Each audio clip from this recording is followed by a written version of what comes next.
Senhoras e senhores, o idealizador, o criador do G20 social, o presidente da República Federativa do Brasil, Luiz Inácio Lula da Silva.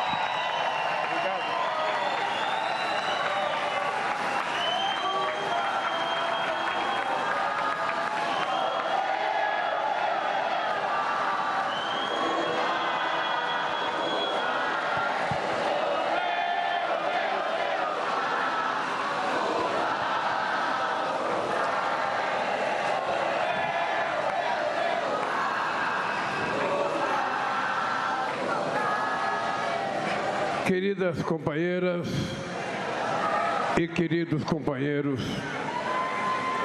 queridos ministros e queridas ministras que estão aqui presentes, queridos companheiros representantes do movimento social brasileiro e estrangeiros que estão aqui presentes, eu vou pedir desculpas aos companheiros, porque eu não vou precisar utilizar a nominata. Janja, você pode vir aqui me ajudar com essa papelada.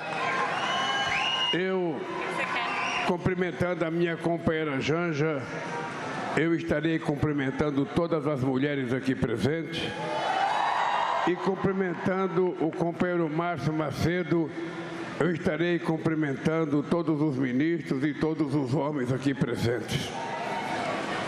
Eu estou preparado hoje para falar apenas 5 minutos. Porque vocês sabem, eu tenho 6 discursos para fazer até terça-feira e cada discurso não pode ser mais que 5 minutos. Isso é importante a gente aprender. Os presidentes que viajaram do mundo inteiro para vir aqui, eles só podem falar 5 minutos.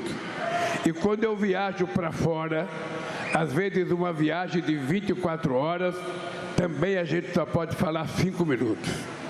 Isso faz com que a gente aprenda a ter mais dificuldade para fazer o discurso.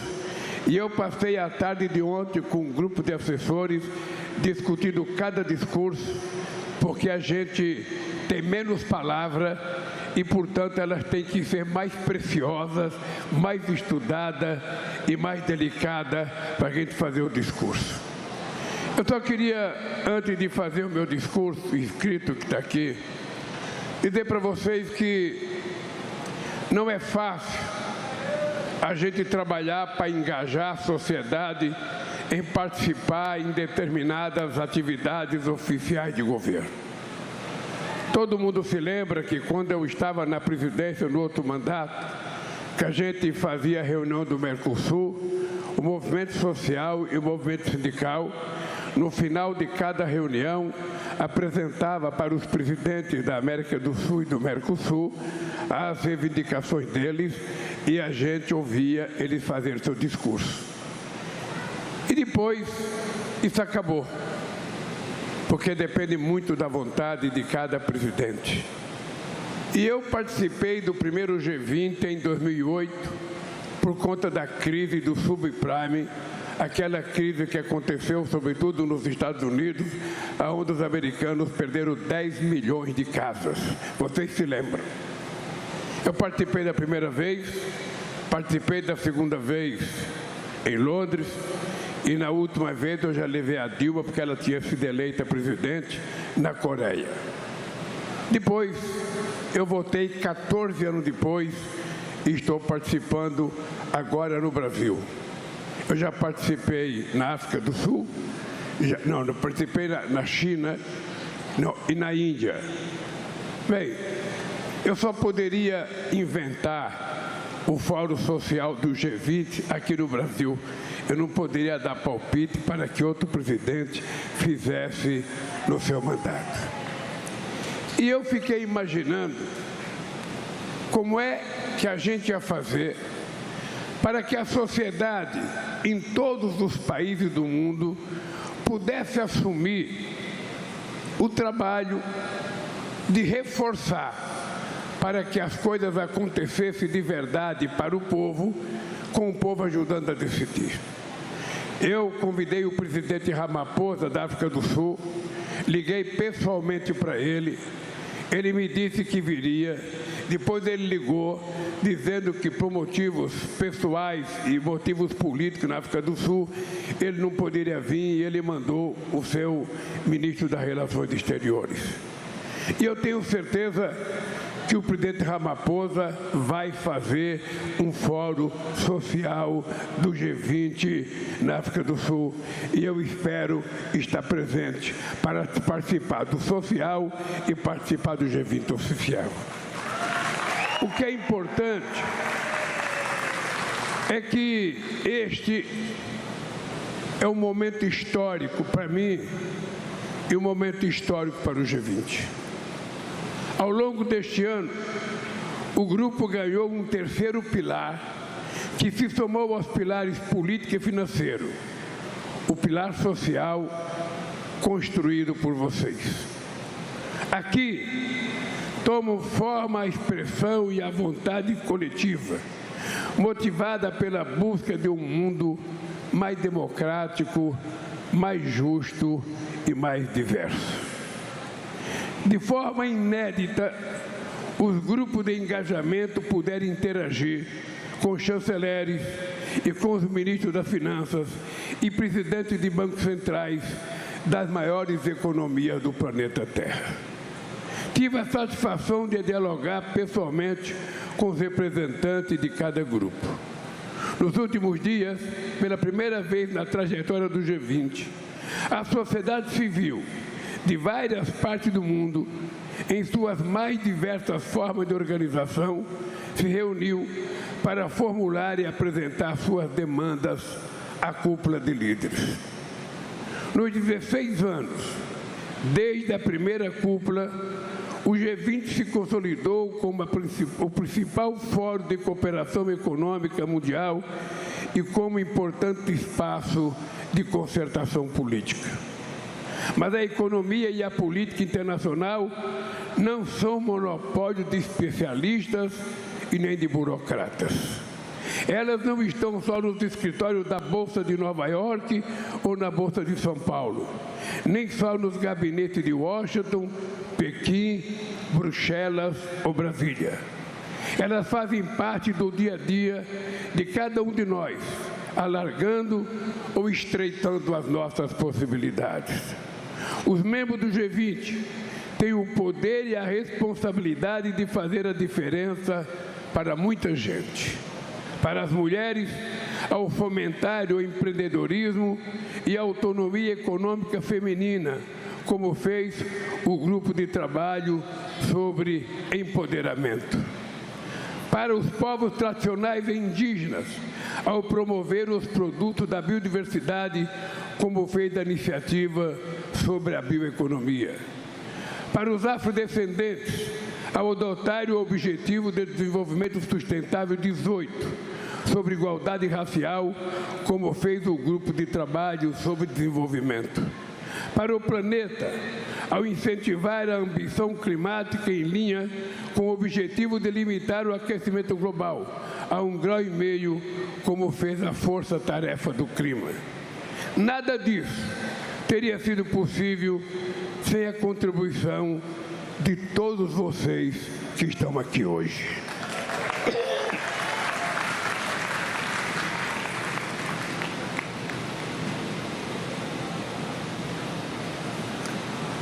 A presidência brasileira não teria avançado nas 3 prioridades que escolheu se não fosse a participação decisiva das organizações e movimentos que integram o G20 social. A mobilização permanente de vocês será fundamental para impulsionar os trabalhos da Aliança Global contra a Fome e a Pobreza e avançar na tributação dos super ricos. Para garantir o cumprimento das metas de triplicar o uso de energias renováveis e antecipar a neutralidade de emissões. E para levar adiante nosso chamado à ação pela reforma da governança global, assegurando instituições multilaterais mais representativas.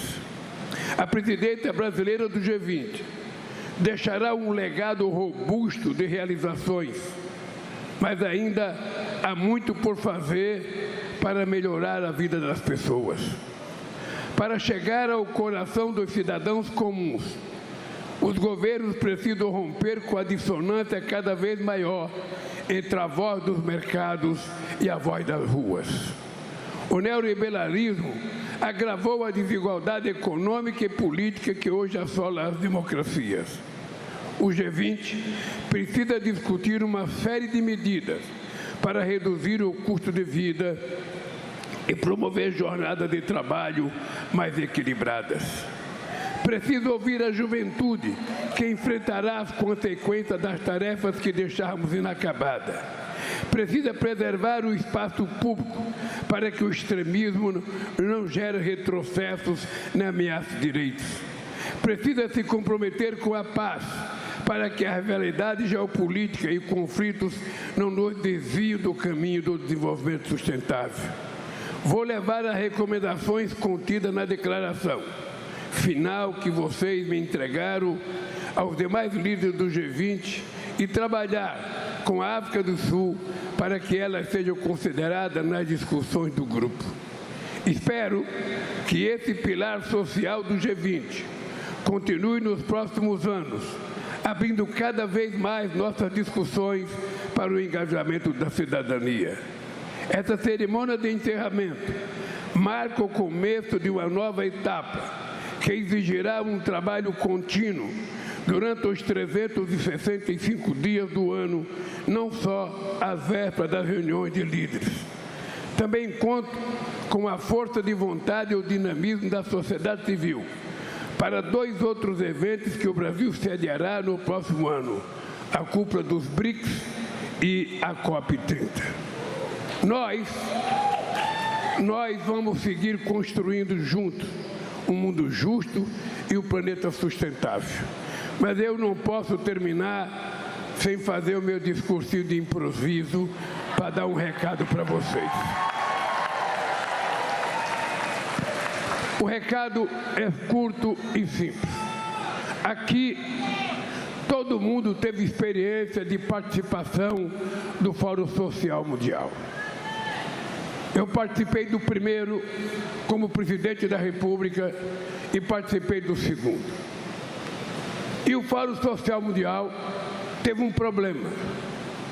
É que a gente juntava muita gente do mundo inteiro, a gente fazia muita discussão, mas a gente voltava para casa sem saber o que fazer no dia seguinte. E a gente só ia ser chamado para participar de outro fórum social no ano seguinte. E a gente discutia, era muita discussão, era muito caderno, era muito panfleto, e a gente ia embora sem saber o que fazer no dia seguinte.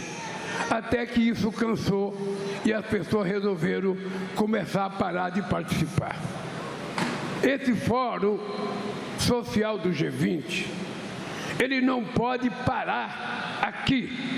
Vocês não estão fazendo o encerramento do Fórum Social. Vocês estão fazendo a abertura de uma luta que vocês vão ter que dar sequência durante 365 dias por ano. Isso aqui é apenas o começo. Não espere a África do Sul para a gente fazer uma nova reunião. Isso aqui, os temas que nós colocamos, são 3 temas muito importantes. Quando eu saí da Polícia Federal, a primeira coisa que eu fiz foi procurar o Papa Francisco e o Conselho Mundial de Igreja, porque eu queria fazer um documento sobre a indignação da sociedade, sobre as mazelas da sociedade. Vocês sabem que nós temos em cada país uma quantidade enorme de pessoas que são tratadas como se fossem invisíveis. São as pessoas que os governantes não querem enxergar. São as pessoas que aparecem nas estatísticas, todo mundo sabe que ela existe, mas elas são desprezadas no orçamento das prefeituras, elas são desprezadas no orçamento do Estado e elas são desprezadas no orçamento da União. E quem sabe que vocês não são invisíveis são vocês. E é por isso que nós colocamos esses 3 temas na ordem do dia. O primeiro, a luta contra a desigualdade, a fome e a pobreza. E não é apenas alguma desigualdade, é desigualdade racial, é desigualdade de gênero, é desigualdade de comida, é desigualdade na saúde, é desigualdade na educação, é desigualdade nos bairros que a gente mora, é desigualdade na casa que a gente usa, é desigualdade no acesso à água, é desigualdade em quase tudo que a gente faz o dia inteiro. E é por isso que a gente colocou, porque a gente não tem que esperar o Ramaphosa convocar o G20 para que a gente faça o encontro lá, não. O G20 tem que acontecer todo santo dia, no nosso dia a dia, porque são 733 milhões de pessoas que vão dormir toda noite sem ter o que comer. O mundo gastou no último ano 2 trilhões e 400 bilhões de dólares em armamento e não gastou quase nada para dar comida para as pessoas que precisam tomar café de manhã, almoçar e jantar. Nós tivemos, nesses últimos anos, mais conflito, é o período de maior conflito desde a Segunda Guerra Mundial. E só há uma possibilidade de evitar os conflitos. É a gente dar importância ao Conselho de Segurança da ONU e a gente ter mais representatividade. Quando a ONU foi criada, só tinha 56 países participando. Hoje são 196 países. E eu fico me perguntando, aonde é que está o continente africano na ONU? Aonde é que está o continente latino-americano? Aonde é que está a grande parte dos países asiáticos? Onde é que está países importantes? Só o Egito são 106 milhões de habitantes, a Etiópia, 126 milhões de habitantes, a Argélia, 216 milhões de habitantes, mais a África do Sul, mais o Brasil, 200 milhões de habitantes, mais o México, mais de 100 milhões de habitantes, mais a Alemanha, mais a Índia. Aonde que esses países estão que eles não participam do Conselho de Segurança Nacional para tomar decisões coletivas e ajudar a gente a implantar as coisas que temos que implantar? É por isso que nós temos que ter claro que essa luta é a luta do dia a dia. A questão do clima não é mais uma questão da Marina Silva, do meio ambiente, não é mais uma questão dos estudantes da USP. A questão climática é uma questão que a gente está vendo acontecer no nosso quintal, na nossa rua, no nosso bairro. Esses dias eu vi neve na Arábia Saudita. Esses dias eu fui no Pantanal, no outro deserto. E esses dias a gente viu a enchente do Rio Grande do Sul. A gente viu o que está acontecendo em Valência, agora na Espanha. A gente viu o que aconteceu na Alemanha, na Itália. O clima está mudando. E se tem um responsável, se chama ser humano. Nós somos responsáveis com a única casa que a gente tem, que é o planeta Terra. Então essa luta que a gente tem que fazer é uma luta do dia a dia nosso. É importante, o companheiro Márcio, eu sou muito agradecido pelo sucesso do G20, mas é preciso ter uma programação. É preciso ter uma programação. O que é que a gente vai fazer no mês de janeiro? O que é que a gente vai fazer no mês de fevereiro? O que é que a gente vai fazer no mês de março, no mês de maio? Nós precisamos programar para que a gente possa começar a transformar em política as coisas que a gente acerta.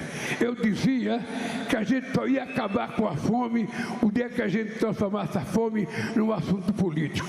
Enquanto ela for apenas um assunto social, ela não será tratada como respeito. É preciso a gente assumir responsabilidade. E é isso que eu vou tentar fazer ao entregar esse documento para os países que estão aí. É verdade que os países que estão aí representam 85% do PIB mundial, representa quase 80% do comércio e representa praticamente quase 2/3 da população mundial. Então, a gente pode fazer a diferença. A gente pode fazer a diferença. Mas se a gente, enquanto dirigente, não assumir, vocês é que tem que fazer a diferença. Gritem, protestem, reivindiquem, porque senão as coisas não acontecem. E aqui eu quero terminar com o Pedro Eduardo Paes. Eu não sei se o G20, se o BRICS vai ser feito aqui. Agora, isso vai depender da avaliação que vocês fizerem. Se o Rio de Janeiro tratou vocês bem, se vocês comeram bem, se vocês dormiram bem, se vocês estão satisfeitos. Porque nós temos 2 eventos importantes para marcar a nossa história. Nós temos os BRICS, que vai ser aqui no Brasil, e nós vamos ter a COP30 no estado do Pará. Ou seja, todo mundo no mundo inteiro, todo mundo fala da Amazônia.